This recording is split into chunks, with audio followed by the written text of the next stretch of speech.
we understand these basic concepts, we will open our whole being to let God have His way in us all the time in every area. మనము ఈ ప్రాథమికమైన విషయాలను అర్థం చేసుకొని మన హృదయం అంతటిని దేవుని కొరకు తెరచి అన్ని వేళలా మరియు సమస్త విషయముల్లో కూడా మనం దేవునికి మన హృదయాన్ని తెరిచినట్లయితే, it's because we don't understand or accept or believe these clear teachings right in the beginning of Scripture. We don't see them. The devil has blinded our eyes to them. బైబిల్లో ప్రారంభంలో దేవుడు రాసిన ఈ విషయాలను మనం అర్థం చేసుకున్నట్లయితే, విశ్వసించినట్లయితే, వీటిని విశ్వసించకుండా అపవాది మన కన్నులకు గుడ్డితనం కలుగజేస్తాడు. That we find our Christian life so unsatisfactory. The average Christian believer, born again believer, if you were to ask him, and if he were to give you an honest reply, he would admit that his Christian life is not satisfying. ఆ విధంగా ఉన్నట్లయితే మన క్రైస్తవ జీవితం సంతృప్తికరంగా ఉండదు. మీరు ఒక సామాన్యమైన తిరిగి జన్మించిన విశ్వాసిని అడిగినట్లయితే వారి క్రైస్తవ జీవితం సంతృప్తిగా లేదు అని యథార్థంగా వాళ్ళు జవాబిస్తారు. And yet God intends our life to be satisfying, but it will never be satisfying until we believe that total surrender to God is the best for us.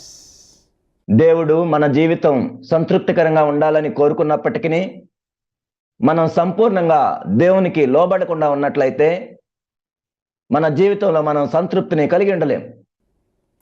Now we want to look at the origin of sin in the human race as we read it described in the 3rd chapter of Genesis. ఆదికాండం 3వ అధ్యాయంలో మనం ఏం చూస్తాము అంటే మానవ చరిత్రలో పాపం అనేది ఏ విధంగా ప్రారంభమైందో మనం చూస్తాం. In those first few chapters of Genesis, we get certain basic concepts concerning a number of things. ఆదికాండం మొదటి 3 అధ్యాయాల్లో మనం చూసినట్లయితే ప్రాథమికమైన అనేక విషయాలను మనం చూస్తాం. In man's relationship with God, which help us to know how it should be in our lives too. మానవునితో దేవుని యొక్క సంబంధం ఎలా ఉండాలో మనం చూస్తాం. ఆ విధంగా మనం కూడా దేవునితో సంబంధం కలిగి ఉండటానికి అది సహాయం చేస్తుంది. In Genesis 3, for example, we see a number of things related to temptation. ఉదాహరణకు ఆదికాండం 3వ అధ్యాయంలో మనం చూసినట్లయితే శోధనకు సంబంధించి అనేక విషయాలను మనం అక్కడ చూస్తాం. If we look and meditate on this, I believe it can give us some insight into the tactics of Satan. మనము ఈ విషయాలను చూసి ధ్యానించినట్లయితే సాతాను యొక్క తంత్రములు ఎలా ఉంటాయో మనకు బాగా అర్థమవుతుంది.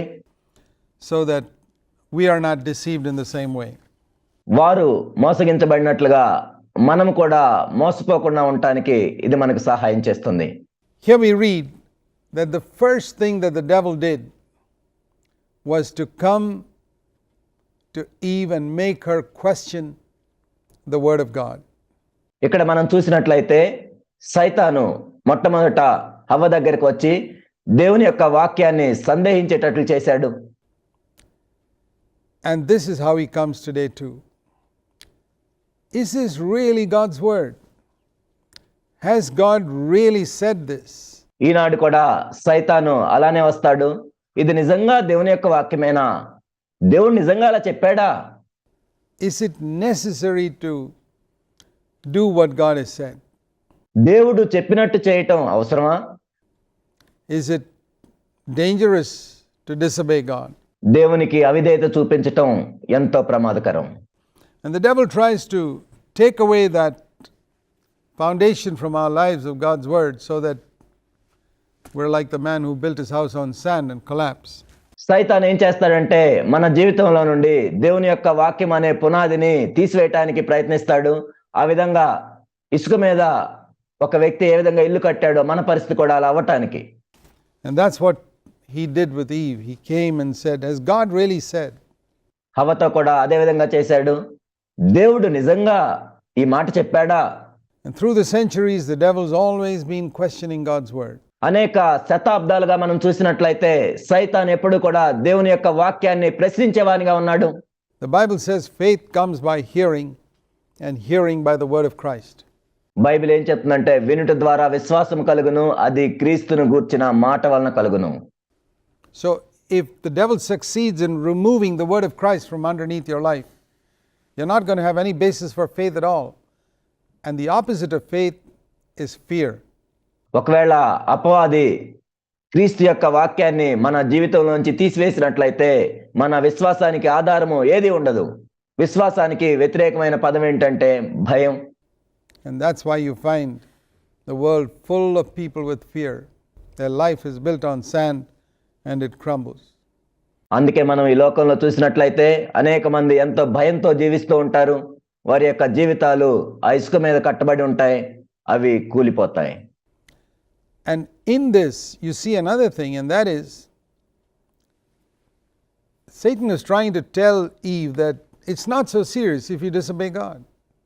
ఇక్కడ మనం చూసే మరొక విషయం ఏమిటంటే నీవు దేవునికి అవిధేయత చూపించినట్లయితే అది ఎంత తీవ్రమైనది కాదు అని హవ్వతో సైతాన్ చెప్తూ ఉన్నాడు. You know, implying as it were, well, God is such a loving, good God and He's not going to let you suffer and be cast out just because you disobeyed Him once in one area. దేవుడు ఎంతో ప్రేమ కలిగిన వాడు. నువ్వేదో ఒక్క విషయంలో ఒక్క అవిధేయత చూపించినంత మాత్రాన దేవుడు నిన్నేమన్నా త్రోసివేస్తాడా? Oh no. He'll ignore. He's a God of love. And even though He said you will die if you disobey and partake of this tree, you won't die, don't worry. ఆయన ఎంతో ప్రేమ గల తండ్రి. నువ్వు అవిధేయత చూపించినట్లయితే మరణిస్తావని చెప్పుండొచ్చు. అయినా కానీ ఆయన నిన్నేం చేయడు, నువ్వేం బాధపడాల్సిన అవసరం లేదు. Sin came when the woman decided to believe what the devil said rather than what God said. పాపము ఎలా ప్రవేశించింది అంటే ఆ స్త్రీ దేవుని యొక్క వాక్యాన్ని నమ్మకుండా సైతాను చెప్పిన వాక్యాన్ని నమ్మటం వలన పాపం ప్రవేశించింది. That is the origin of sin, when we begin to believe what the devil says rather than when God says. What are the type of things the devil says? దేవుడు చెప్పేది మనం చేయకుండా అపవాది చెప్పేది మనం చేసినట్లయితే పాపము ఆ విధంగానే ప్రారంభమవుతుంది. He says sin is not serious. అపవాది చెప్తాడు పాపం అంత తీవ్రమైంది కాదు, You will not be punished నీవు శిక్షించబడవు. if you do wrong. And there is no such thing as hell. There is no such thing as eternal death. నీవు తప్పులు చేసినా కానీ ఏమీ కాదు, నరకం అనేది లేదు, నిత్య మరణం అనేది లేదు. These are some of the things which the devil's been feeding humanity with. మానవులకి సైతాను ఇలాంటి విషయాలు చెప్తూ ఉన్నాడు.